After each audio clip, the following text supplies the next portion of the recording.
ये हमारी स्क्रीन पे एक क्वेश्चन है जो कि कॉम्बिनेशन ऑफ सेल पर आधारित है। तो बच्चों, इस क्वेश्चन में पूछा गया है कि हमको ईएमएफ बताना है। यहाँ पर आपको 3 ऐसे बैटरी दिखाई दे रही है, यानी 3 सेल है। इनको कंबाइन करके, इनको रिप्लेस करके मुझे अगर एक बैटरी लगानी हो तो उसका ईएमएफ और उसका इंटरनल रेजिस्टेंस कितना होना चाहिए।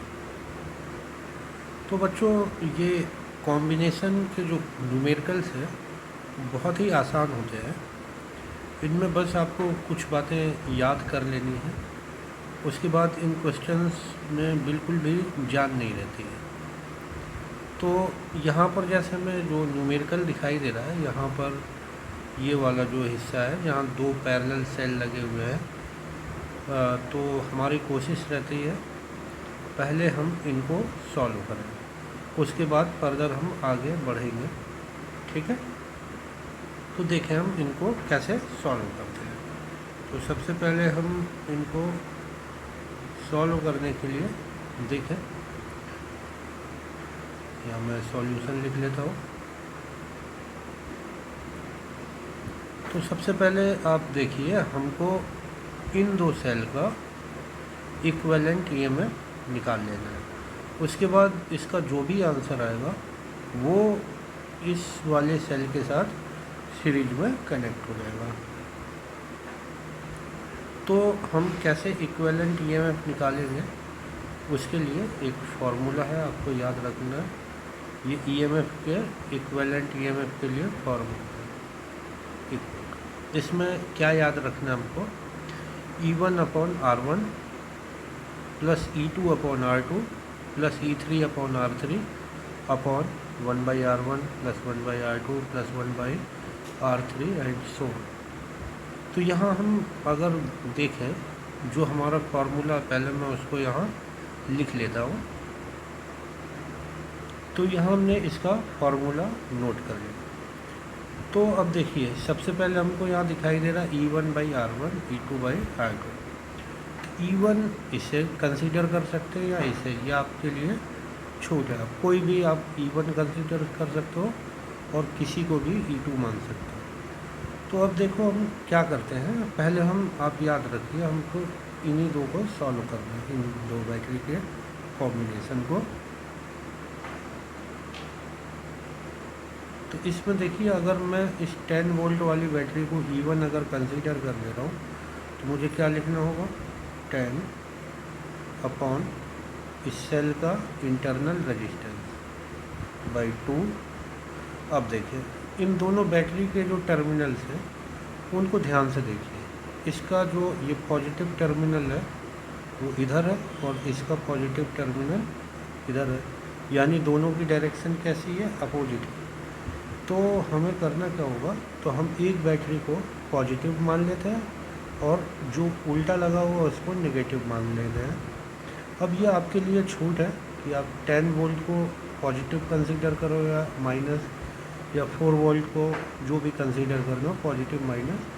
तो मैं यहाँ 10 वोल्ट को पॉजिटिव दे देता हूँ। तो 4 वोल्ट वाली बैटरी को लिखने के लिए हमें साइन लेना होगा माइनस का, 4/2 अपॉन 1/2 1/R1 प्लस 1/R2। अब इसको हम सॉल्व कर लेते हैं। तो यहाँ हमने इसको कैंसिल किया, 2 से 10 को और 2 से 4 को। तो यह आ गया 5 - 2 अपॉन 1/2 प्लस 1/2। अब देखिए, 5 में से -2 हो गया, ये आया 3 अपॉन, ये हाफ है, ये भी हाफ है, हाफ और हाफ ऐड होकर हो जाएंगे 1। देखिए 1/2 1/2 2/2, 2 से 2 कैंसिल हो जाएगा तो आ जाएगा यहाँ 1। तो हमारा ई इक्विवेलेंट इन 2 बैटरी के कॉम्बिनेशन का आ गया 3 वोल्ट। और इन दोनों का रेजिस्टेंस अगर हम देखें, इन दोनों कॉम्बिनेशन का, इसका और इसका, तो ये 2-2 ओम लगे हुए हैं हमारे पैरेलल में, जिससे इनकी इंटरनल रेजिस्टेंस का इक्विवेलेंट आ जाएगा ये इक्विवेलेंट रेजिस्टेंस आ जाएगा हमारा 1। आप इसे सॉल्व कर सकते हो, 1/r इक्वल टू 1/2 प्लस 1/2, तो 1/2 1/2 फिर 1 हो जाएंगे। आप सीधा करोगे तो वो आ जाएगा हमारा 1। तो इतना सॉल्व करने के बाद हम इन दोनों बैटरी सेल को रिप्लेस कर देते हैं, इन दोनों को, और इसको 10 और 4 वोल्ट का जो इक्विवेलेंट आएगा वो कितना आ गया अपना 3 वोल्ट। हाँ, यहाँ एक चीज़ हमें ध्यान रखनी है कि हमने देखिए पॉजिटिव पोटेंशियल किस बैटरी को माना था, इस 10 वोल्ट वाली को। देखिए यहाँ पे हमने इसको पॉजिटिव मान रखा है और हमारा आंसर भी आया हुआ है पॉजिटिव 3 वोल्ट। आप यहाँ देखिए वो भी कैसा आया हुआ आंसर, पॉजिटिव। तो हमारी जो बैटरी की डायरेक्शन रहेगी वो, जैसे यहाँ साइन पॉजिटिव आया, हमने पॉजिटिव कैसे कंसीडर किया था, इस 10 को। तो इस वजह से जो हमारी बैटरी इन दोनों को रिप्लेस करेगी उसके भी टर्मिनल्स इस 10 वोल्ट वाली बैटरी की ही डायरेक्शन में रहेंगे, क्योंकि हमारा आंसर यहाँ पॉजिटिव है और हमने 10 को भी पॉजिटिव माना था। ठीक है, तो अब मैं यहाँ पर इन दोनों सेल के कॉम्बो को मैं यहाँ से रिप्लेस करके इस 3 वोल्ट और 1 ओम की इंटरनल वाली बैटरी में मैं इसको चेंज करता हूँ। मैं यहाँ फिगर ड्रॉ कर लेता हूँ। तो बच्चों, मैंने यहाँ पर इसका सर्किट ड्रॉ कर लिया है। आप देखें 6 वोल्ट और 1 ओम वाली जो बैटरी थी हमारी, वो तो ज्यों की त्यों है। यहाँ पर हम देख सकते हैं वो ज्यों की त्यों है। और जो ये बैटरी थी हमारी 2 सेल के कॉम्बिनेशन, इनको मैंने रिप्लेस करके जो यहाँ आंसर आया अपना 3 वोल्ट, और किसकी डायरेक्शन में आया है, पॉजिटिव 10 वोल्ट को जो हमने कंसीडर किया था यहाँ पे, उसकी डायरेक्शन में मुझे ये 3 वोल्ट की बैटरी और 1 ओम का इंटरनल रेजिस्टेंस लगा देना है। अब बच्चों, आगे प्रोसीड करने के पहले हमको ये कुछ बातें ध्यान में रखनी है। वो ये ध्यान रखनी है, यहाँ मैं एक नोट लगा देता हूँ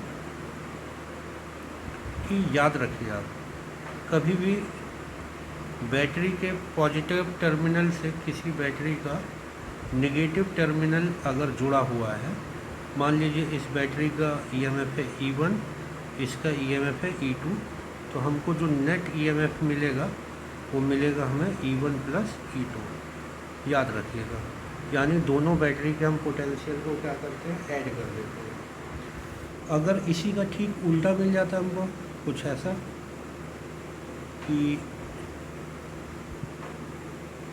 किसी बैटरी के पॉजिटिव टर्मिनल से किसी दूसरी बैटरी का पॉजिटिव टर्मिनल जुड़ा हो, उस केस में हमारा नेट पोटेंशियल डिक्रीज हो जाता है, E1 माइनस E2 कर देते हैं, या जो भी बड़ा होगा उसमें से हम यहाँ डिफरेंस का साइन हम यूज कर लेते हैं। तो यहाँ देखिए आप, यहाँ भी सिचुएशन लगभग इसी टाइप की है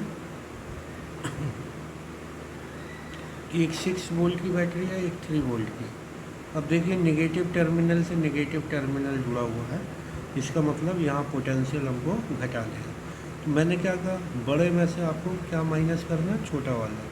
तो जो इफेक्टिव बैटरी के टर्मिनल्स आएंगे, मतलब बैटरी की जो डायरेक्शन आएगी वो आ जाएगी हमारी 6 वोल्ट की बैटरी की डायरेक्शन में, कुछ ऐसे।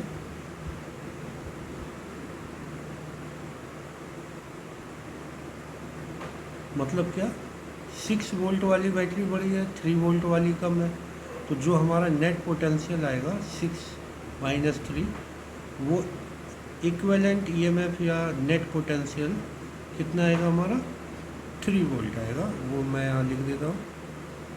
और रजिस्टेंस तो हमारे सीरीज में ये कितने आ जाएंगे, 2 ओम।